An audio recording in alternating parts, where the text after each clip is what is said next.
दीपावली के बाद दिल्ली सहित देश के विभिन्न शहरों की हालत गंभीर है। मानो देश की हवा में जहर घुल गया हो। एक या दो नहीं बल्कि देश के लगभग सभी शहरों की हवा जानलेवा बनी हुई है। इन तस्वीरों को देखिए, कैसे दिल्ली, जींद, भिवानी का हाल बेहाल बना हुआ है। यहाँ लोगों का सांस लेना मुश्किल हो चला है। हर तरफ प्रदूषण की सफेद चादर नजर आ रही है। इसका रात को बहुत आतिशबाजी होने के कारण पटाखे चलाए गए बच्चों ने। बहुत रात तक पटाखे चले हैं। इससे वो धुआं होने के कारण ये जल धुआं हो गया है। इससे आंखों में प्रॉब्लम चल रही है बच्चों में। सुबह उठे तो बहुत धुआं ही धुआं था, आंखों में जलन हो रही थी, पानी आ रहा था आंखों में।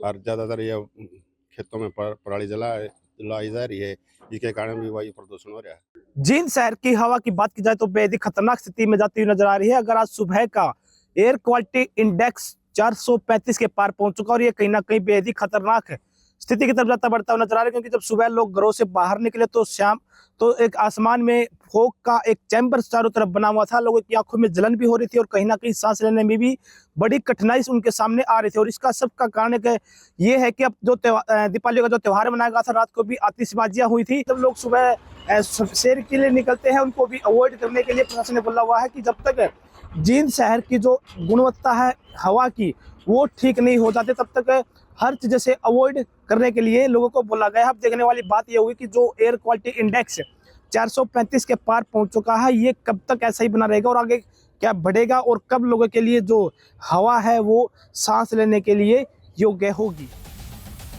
वहीं बढ़ते प्रदूषण को लेकर खुद का कैसे बचाव कर सकते हैं, इसको लेकर चंडीगढ़ पीजीआई के डॉक्टर रविंद्र खेवाल ने जानकारी दी है। सुनिए।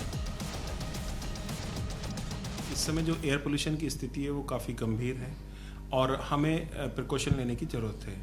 इसमें हम ये कहते हैं कि जो हमारे ख़ासतौर पे वनरेबल पॉपुलेशन है, जिसमें कि प्रेग्नेंट वुमेन, एल्डरली, इसके अलावा बच्चे और जो अंडरलाइंग मेडिकल कंडीशन के साथ गोइंग अंडर सम ट्रीटमेंट, उन लोगों को खास रूप पे ध्यान देने की ज़रूरत है। दूसरा, जिनको सीओपीडी या अस्थमा है उनको ध्यान देने की ज़रूरत है। तो इसमें सबसे पहली चीज़ तो ये है कि जहाँ प्रदूषण का स्तर ज़्यादा है उन क्षेत्रों में जाने से बचें। दूसरी चीज़, घर पर जो हमारा प्रदूषण है उसको या कंट्रोल रखने के लिए एक वेट मॉप लगाएं। बाहर निकलते समय या घरों में अगर आपको ज़रूरत महसूस हो रही है तो N95 मास्क लगाइए।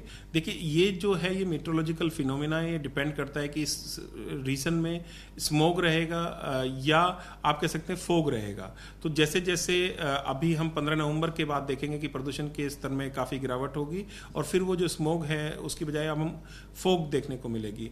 तो उसकी वजह से भी एक बार हम कह सकते हैं कि जो प्रदूषण का स्तर है वो बढ़ा हुआ थोड़ा दिखाई दे सकता है।